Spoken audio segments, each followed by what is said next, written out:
Ngiyabingelela nonke emakhaya. Igama lami nguMakhosi uKhambule noma abantu bamazi kuphimdlozi. Ababebombiza ngasekhaya kumalume Sibongo kubathi nguMakhosi umkhizi. Kodwa ke ngaziwa kakhulu likaphimdlozi. Isangoma abathi abanesangoma sodumo esaziwa ngemisebenzi yaso. Yebo kunjalo ke bakwethu. Ngithemba ukuthi nibe nosuku oluhle, nami nibe nosuku oluhle. Inkosi sasigcina nemadlozi onke asemakithi asasigcinile. Nami futhi kanjani amadlozi asemakhaya enesangcinile futhi kanjalo. Ngingakhuluma la ngabhala enzukwini ngathi ke kunenduku entsha engiza nayo ngathi ke namhlanje mhla ka1 March 2023 ngizobe sengikwathi nginitshele yona noma nginikhombisa ukuthi ke noma nginazi ukuthi iyini kahle kahle le nduku engiza nayo. So into engiza nayo igama layo bakwethu izobe kuthiwa umkhulu simangaliso. Umkhulu simangaliso le nduku le bakwethu ijule ngenye indlela. Le nduku lena ayizuchithisa gazi, wenza izinto ezingayizudla nyongo, ayizuthinta mpe, ayizudinga mpepho, ayizudinga umndeni wakho, ayizudinga msamo. Induku lena idluza emetheme ngihleli la sekhuluma kumina few weeks ago lathi mina akuphumi endaweni ezithize ngoba bathi sekuyisikhathi ukuthi ke manje bangikhulise ngibe yindoda ngizimele ngoba bathi ke abamse bahlupheke kakhulu abantu kade bayakhelwa izigubu ukungcina ngenze ukuthi futhi bagcina bengakwazi babe nazo izigubu self. So ke manje ke lokho esiza nakho ke manje le nduku le akusona isigubhu bakwethu, akusona isigubhu, akusona isithwalo, akuyona umatindana, akuyona imkhova, akuyona ini cha. Lento ayidinga inyongo, lento esizokulethela wona ke manje ayizudinga ngisho impepho, ayidinga lutho, idinga wona siqu sakho. So le nduku le ngiza nake number 2 idinga ukuthi kube nebusiness ama requirements akhona ukuthi kube nebusiness elivele selisebenza imali engenayo uvele. So inhloso le nduku engiza nake mina ke manje inhloso ukuthi ke izoletha imali. So izonikeza wona imali kule business olenzayo. Kungaba futhi ngabe umngoma, ngabe uyini, so uyakwazi uyithole le nduku lezo engizoyakha ke manje le nduku engiza nayo. So lento engiza nabakwethu ayidingi futhi ukuthi uhlanganisele nabanye abantu cha idinga wona nje kuphela. So wena umuzazi nje ukuthi nje udinga imali uzokwazi ukwakhela le nduku le yabona. So ke futhi akuyona le nduku uzokuthiwa ke hayi awuyibeke endaweni ngilangeni khona abantu kwathi cha ayinamgomo nje efanele izinto ezikanjalo. Induku eyakhiwe ngekhethelo elihlukile futhi elihlambulukile engenhloso ukuthi abantu abazonjani ke abazophakanyiswa, abantu abazazi bafuna imali. So sizokwakhela abantu abadinga imali kwangempela. And then ngiza nabantu bangichaza ukuthi akusona isigubhu. Idlozi lithe ake sima kancane indaba zezigubhu, ake kuyekwe kancane nje until kuzigubhu lona elikhuluma ngendlela yalo ngoba sisebenza ngedlozi. Yilo elikhuluma lona elisho ukuthi ke manje sekwenziwa ukuthi, manje akusekwenziwa ukuthi ngoba ecikosi ufanele sathi lo umsebenzi wabantu abadala. So le nduku engiza number 3 ayikweletisi idinga ukuthi venture sishile qanti ke kufanele ube nebusiness olenza uvele ovethi imali yangena. So ke manje ke awuzuka sikweletele, awuzuka futhi ukuthi zicela ukhipha uhalf cha imali yakho uzofanele ukhiphe iphelele injalo, but uqala ukhipha uhalf wayo ngesikhathi saqala umsebenzi futhi ukhipha uhalf wayo sesiyawuphothula umsebenzi noma mokwazi ukhipha imali yakho iphelele. Angiqhakambisi imali kakhulu ke lana ke kodwa nje inhloso yale nduku bakwethu ukuthi izolethela wena imali, idonsele umsebenzi wakho imali, iphamise wena ephinde futhi kuvikele. So ke manje ngoba iziningi izinto ezenziwayo akekho umuntu bakwethu le nduku le nduku kuzobe iqala ngami ngqa and futhi kuyakhiwa la kaKhambule ngalezi izandla zami. Akekho umuntu ozozwa kuthiwa kuyakunikeza le nduku ngaphandle kwami nje ungibona nje futhi mina uphimdlozi iKhambule izokwakhwe mina kuphela ngoba ngiphumile amazwe ngihambe ngifuna imithetho thize ukuze igcine isiyakhekile le nduku le. So ngiphumile ngagcina sengiyithola lathi idlozi ke kuwona lo nyaka ake ngikhiphe le nduku abantu baphila abantu banjani ke baphumelele ngoba kwesinye isikhathi izigubhu bakwethu angizokhuluma kabi ngazo cha ngoba nami nginazo ngiyasebenzisa. Iziguba ukuthi zigcine zidinga impepho, zigcine zinemgomo ethize, zigcine sizinokuthi. So kodwa le nduku engiza nake namhlanje ayidingi imsamo wakho, ayidingi impepho, ayidingi inyongo, ayidingi igazi, idinga wona siqu sakho nje.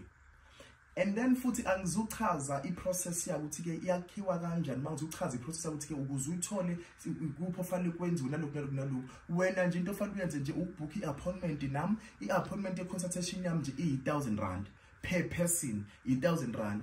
ukuthi sikwazi ukuhlala phansi nami leso sikhathi sichaze ukuthi le nduku izosebenza kanje. Anginasikhathi sokudlala ke bakothi ukuthi umuntu uzoza kumina ngoba ezongisesha. Idlo zosheshe ngitshela ukuthi ke lo muntu kahle akazi ngoba ezofuna ulwazi la lento ofuna ukuba nayo mhlawumbe uthunyiwe phela izinyanga phela ziyathumana kuningi ukukhohlakala nobubi obukhona la ngaphandle izinto ezenziwayo ngoba kunenhloso kunomono babe nenhloso ukuthi bafuna njani udicelela phansi. So ke uzo 1000 rand consultation yakhona bese sesinikeza futhi nezinto futhi uzosebenzisa ukuthi ke imali mayihlangane ukuze phela ukwazi ugcina usukwazi usunjani usunalenduku le. Njengisho bakuthi igama layo uzolithiwa umkhulu simangaliso. Izobe izoletha izimangaliso phezulu yakhe impilo izothi izimangaliso phakathi komndeni wakho ngoba ngosuku akusizi ukuthi ube nemali wedwa kodwa abantu basekhaya bangajabuli ngoba kahle kahle yini inhloso ukuthi ube nalo mali leyo. So ke bakuthi ke lento engiza nayo namhlanje nje akucabangisise kahle ungithinti nami ngizosho ngasekugcineni uma ngizoyibhala futhi lapha ku post yami anginankinga. Siphile nje sonke bakuthi siphile ngihambe kakhulu ngiyifuna le nduku ngiphuma ngifuna ngihlanganisa. And futhi bakwethu ayizukwelethiswa le nduku le mawunikezwa yona ayizutha angisebenzi ngobungana ngisebenzi ngobuhlobo ngisebenzi ukuthi siyazana noma kanjani cha ngoba cinkosuku uma ungasakhokhi igcina sesiyaxabana soba nokukhuluma kunjani. So nje ubala yakho nje wena uthi mase usuchazelekile ngayo nje uzosuthi makho sinathi imali yakho siyaqala umsebenzi siyawenza. Uma futhi usubothi unenkinga ubuye futhi uza kumina ngoba phela ubalumnikazi wayo imina. So ke bakuthi into edingakala kakhulu la number 4 ke mawenza le nduku le ayinamgomo ukuthi ke manje awusazukudla ukuthi noma awusazuhamba endaweni ezukuthi awusazuphila impilo ukuthi cha akusona phela isithwalo lezi esiza naso akuzona imoya ethiza akukona phela amasalamuzi lawa cha yinto ezophakamisa uqobo lwakho. Into ezophakamisa uqobo lwakho nje ngoba mesithi le nduku ngoba angizusho exactly ama prices ayi uzowezwa uma ungifonela noma uza kuthina. Uma sithi kuwena izobe hamba ngegaba igaba izobe hamba sizifike zibe ngaki zibe uzine igaba zakhona. So kumethi mhlawumbe yoqala isigaba sokhona mhlawumbe u5 rand awukwazi ukuthi ungakhipha 2 rand 50 cha uzokhipha imali yonke iphelele sikwazi sikwenza umsebenzi ngendlela eqinisa ukuthi into zakho zikhuphe ziphezulu. And futhi nayo izosebenza according to imali usukuyikhiphile. Uma khona eka 5 rand eka 20 eka 15 rand eka 25 rand eka 35 rand. So ke awukwazi ungathatha eka 5 rand su expecta okuphezulu. So wena fana ukuthi mengithi iqala imali engaka wena mathathe ile mali engaka lapha ya 45 rand izokwakhela imali engaka le mali oyifunayo wena noma kanti amizokwakhela imali engale ngemali osuku uyikhiphile. So ngiyacela bakwethu la uma uthi uyadohoza uyasebenza mhlawumbe kunani cha awukwazi ukuqualifya. Le nto enduku engiza nabo bakuthi umkhulu simangaliso uzolekelela abantu abanamabhizinisi abantu abazisebenzayo abantu abasebenza ngabantu abantu abafuna imali. Sizokwakha into yomcebo manje into yemali into ezophamisa abantu. Sesikhathile ukuhlupheka abantu bakhathile ukuhlupheka bakhathile ukuthola izinto ezingasebenzi kanjani kwathini kwathekani. So manje ngizona nenduku manje ezokuphakamisa ikuvikele ikukhuphule. Induku yakaKhambule le ayitholakala kwenye indawo uzotholakala kaKhambule eMaritzburg eMbali eunit 1 ngasestopini saseMaromeni.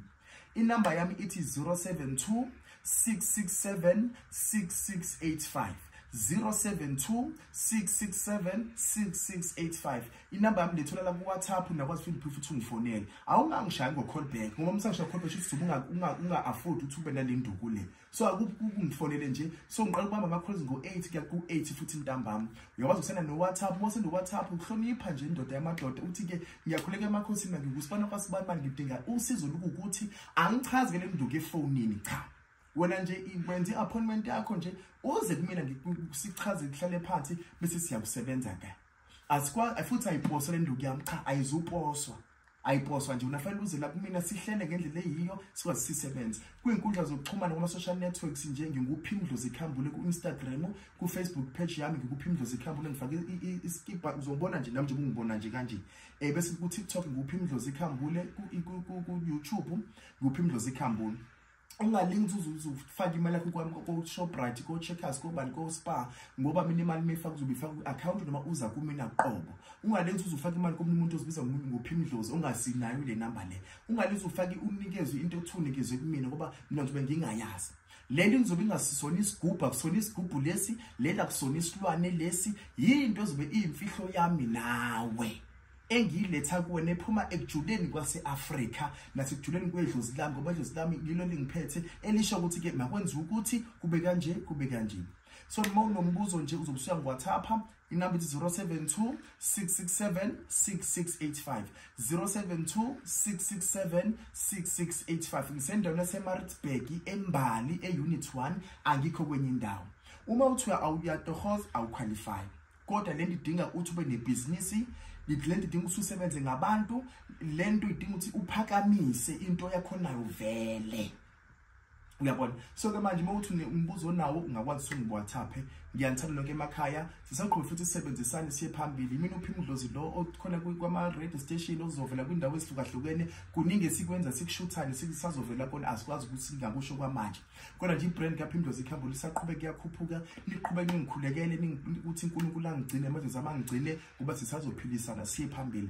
Phansi kuqola abantu, phansi ukuthatha imali zabantu bese singasaphumeleli. Ake into zabantu manje siphakame, umkhulu SIMANGALISO usefikile nomakhosi ukhambule. Yimina lo ngiyakhothama, ngiyathokoza kunina, ngithi makhosi kunina, ngiyacamagusha ndawo.